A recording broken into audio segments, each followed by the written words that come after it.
Are you ready for cats? Homer? Cats? You're not afraid of me, huh? More cats? Look at him. He looks like he's standing guard. And, wait, is that still a cat? Close enough! Ladies, gentlemen, and Forspoken of all ages, recently we were given the lovely opportunity by the fine folks over at Square Enix to get an early hands-on with their new game, Forspoken, releasing January 24th. I played through approximately half of the game and thought it was about the right point to share with you all my first impressions on this brand new open-world magician's wet dream of a beat-em-up. Of course, we'll be staying as spoiler-free as possible, and while I'll talk about the generalities of boss fights, I won't show any major story moments without warning, because first and foremost, this game is about the story itself. It is the driving force, and it is actually quite decent as far as I'm concerned. It starts a little bit corny, you're a kid in New York, and then you eventually get isekai'd into the magical fantasy land, but everything until you reach that fantasy land is just the setup, so it can be forgiven for being a little bit predictable and simple. Once you're in the world, you find out about a phenomenon that we call the break, a sort of evil miasma that has taken over the vast majority of Athia, which is the name of the fantasy world that you'll spend the vast majority of your time in. This miasma turns every living thing that it touches into one of two things: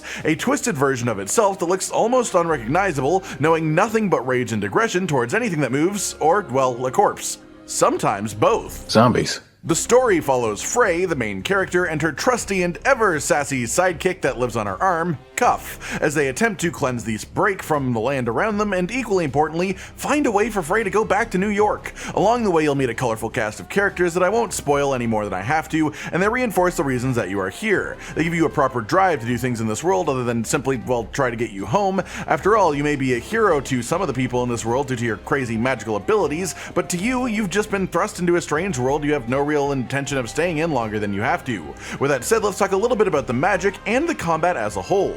Near the end of the video, I'll show you some clips from a proper major boss fight, though it is a bit of a story spoiler, so I will put a warning up before it happens. But for now, let's just talk about combat in general. There are 4 difficulty settings for this game: super easy mode, default, and hard mode. For the sake of the first impressions reviewy type video that I'm making, I played everything that I have on the default mode, for the sake of having the average player experience, and in my opinion, I found the game a little bit lacking in challenge. There are 2 proper methods of avoiding damage within this game in combat. The first is through Cuff, your Vambrace, which will block some damage occasionally, and more importantly, it will deny a lethal hit if an attack that hits you would otherwise kill you. This has a cooldown on it, so you aren't just permanently immortal, but it is a safety net that lets you play pretty recklessly most of the time. The other method is dodging, and dodging in this game is super easy. You either press the dodge button at the right time to dodge an attack, which has a very forgiving timing window, or you hold the dodge button down. If you're holding it down, it will automatically dodge any attacks coming your way while this happens, but it not only prevents you from attacking, but also drains your stamina, which is the little diamonds that you see above the health bar in the bottom left corner. As a result of this, it is relatively easy to dodge attacks, though some specific ones will require you to avoid them positionally rather than a timed dodge. On that note, positioning and movement in this game are really quite fun. Traversal in general throughout the game world is relatively fluid. You can climb most things that you can see, and the actual movement speed is silly fast. As the game progresses, you unlock even more ways to affect your movement and make it even more fun to do, but as you may expect when you start to move this fast, there can also be some issues. For example, if you're trying to get into a door of a building, you pretty much have to just stop moving completely before you go in, or you'll just keep climbing the building itself instead of going in the door. And in combat, it can be a bit awkward too. There are some enemies that have shields that make them extremely resistant to damage that hit them in the front, and so the best way to get around this is, of course, to attack them from behind. With all the crazy movement and dodging, you'd think the best way to deal with this would just be to run around them super quickly and then shoot them in the back. But awkwardly, if you move too fast, you'll lose your targeting on an enemy, and if you try to manually turn the camera around, it gets a bit funky, and by the time that you're ready to attack the intended enemy again, they will have turned around and be blocking the direction that you're facing them. So, the actual best way to deal with them is to just sort of slowly walk around them in close range, which definitely feels a touch weird considering how cool and fluid the movement in combat is normally. That said, this is just a specific interaction, a specific nitpick of mine, and in general I think the movement feels really good and is quite an enjoyable part of the game. I kinda like running. As for the magic itself, that's where this game gets really cool. There are 4 colors of magic in the game, which are essentially different schools of magic entirely, or different elemental bases, and you'll be locked into only having the purple magic school for the first 30 to 50% of the game, depending on how much side content you do actively. Purple magic mostly consists of earthy type stuff, using rocks for your attack based magic and plants for your support type magic, which are the 2 different types of magic. Both of these types of magic can be used at the same time, and you can switch which is in each slot. Your attack magic is the one that you'll be constantly constantly firing off for average attack maneuvers. In purple magic you'll have things like Scatter Shot, which is a personal favorite of mine, firing off loads of small rocks while charging up a bigger rock for when you let go of the button. You'll also get Burst Shot, which fires one at a time, and you can hold the button down to fire a bigger AoE attacking rock, and then Shield, which you charge up to block a bit of damage from an incoming attack and return it with a good chunk of damage of your own. These have no cooldowns and can be used endlessly and switch between at will depending on what you're fighting. Then you have your support magic. These are all cooldown based spells. For purple magic you have things like Bind, which roots your enemy on the spot, Tendril, which does a big vine whip in a circle around you for good damage and some lifesteal as well, or Disperse, which is a little auto turret you put down on the floor that fires out rocks at enemies nearby. Each support spell has its own cooldown, but the trick here is to switch between them and use each of them when they are best applied, so that you aren't just staring at the cooldown of one ability while firing off attack magic. The whole system is actually quite fun, and it gets even more enjoyable when you unlock more schools of magic later on, as you can switch between them at will, like fire magic, which has sword slashes for your attack magic, and things like a forward charge for your support magic. On top of this, each school of magic has its own surge magic, which is a sort of ultimate ability that charges up as you damage enemies. As a whole, I think that while the combat is a little bit easy for my tastes, at least on default difficulty, it is quite enjoyable and extremely visually flashy.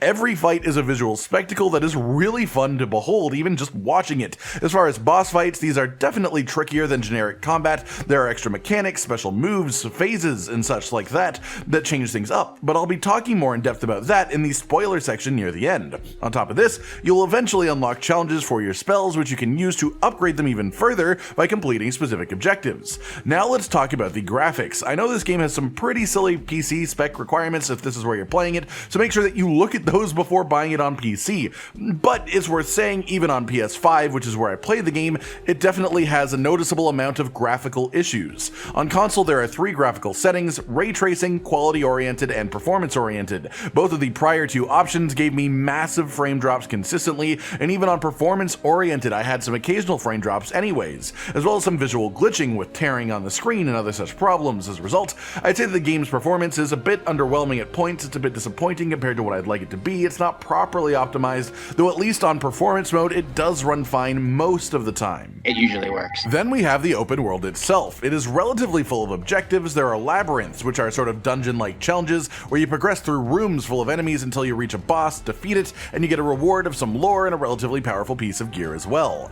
There are sort of watchtower areas, which is a classic type of open world activity in the genre that I know many people are quite tired of, but you just walk up to them and you press a button and they'll add stuff to your map. There are special chests that only unlock when you've defeated the enemies in an area, special chests that are guarded by field bosses, which are some extremely messed up animals, and there are even puzzle chests with a sliding puzzle required to unlock them.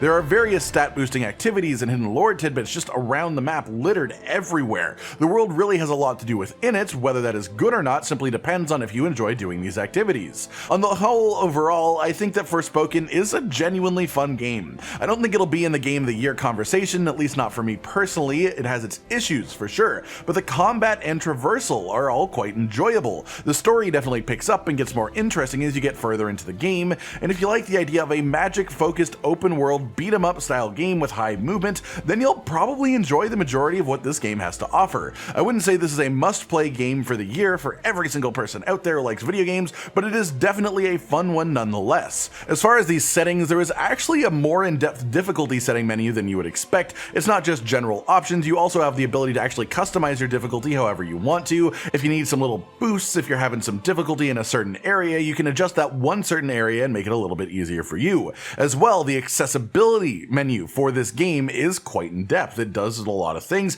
and that's exactly what you want to see from an accessibility menu. With that covered, let's jump into our spoiler section here, where we'll be going over the first big major boss, so look away now if you don't want to see it, though I'll try to keep the audio part spoiler-free if you just want to listen. Here is the first of the Tantas. These are the big important figures who used to rule Athia. They once were good, but then shit went down. A few chapters into the game, you are tasked with defeating one in combat, and, well, they live up to their position pretty well. The first phase is relatively simple, trying to get you accustomed to their general moveset, lots of melee moves, and then fireballs of varying size and number. The second phase sees them summon a bunch of small guys around them while they attack you at the same time using the same moveset as the first phase, and of course the small guys that get summoned are the shield enemies that I mentioned having some personal issues with earlier. Then we go to a third phase. The arena fully changes and the moveset drastically alters too, with one big move that happens occasionally for forcing you to think a little bit outside of the box, as if you just stand in normal places that you would generally be walking around, you will take constant damage and just die.